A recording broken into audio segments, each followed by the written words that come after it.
तत्सवितुर्वरेण्यं भर्गो देवस्य धीमहि धियो यो नः प्रचोदयात्। ओम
అన్నదాన మహిమ గురించి చెబుతాం. రాజమండ్రిలో ఏరియాలో డొక్కా సీతమ్మ అని ఒక అమ్మగారు, నా పేరు డొక్కా సీత.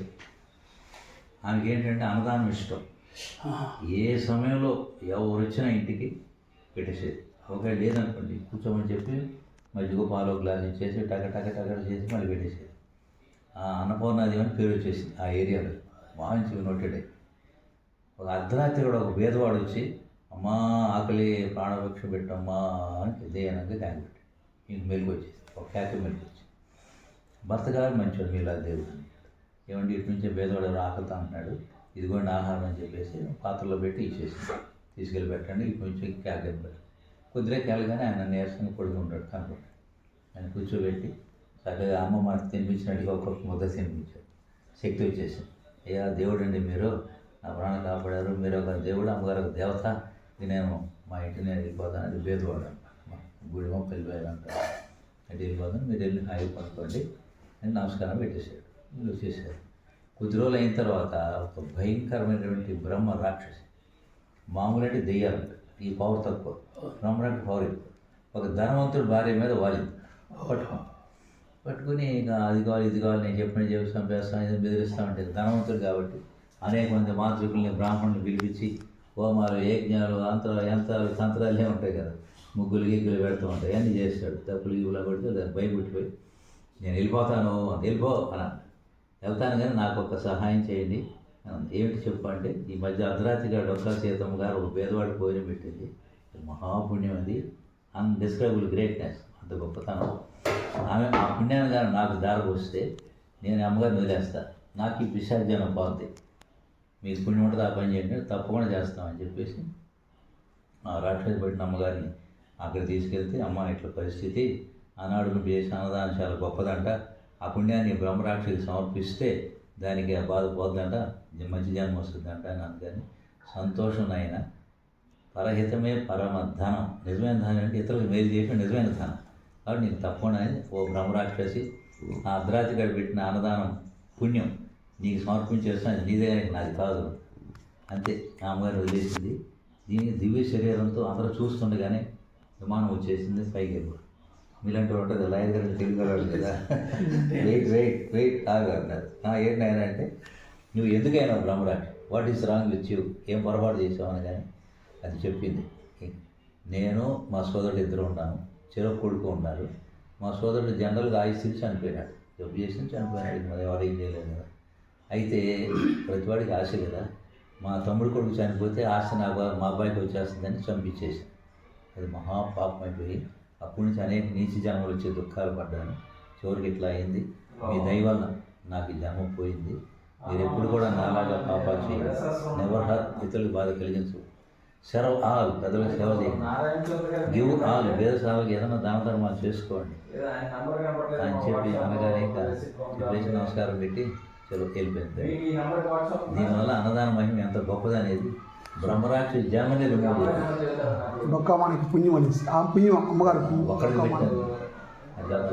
మీరు 1000 రూపాయలు ఇచ్చారు, అందరిలో కలిసిపోద్ది మహాపుణ్యం. సముద్రం నది కలిసినట్టు కలిసిపోతుంది. కూడా మన ఆశ్రమం సేవ చేయాలి.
అవునా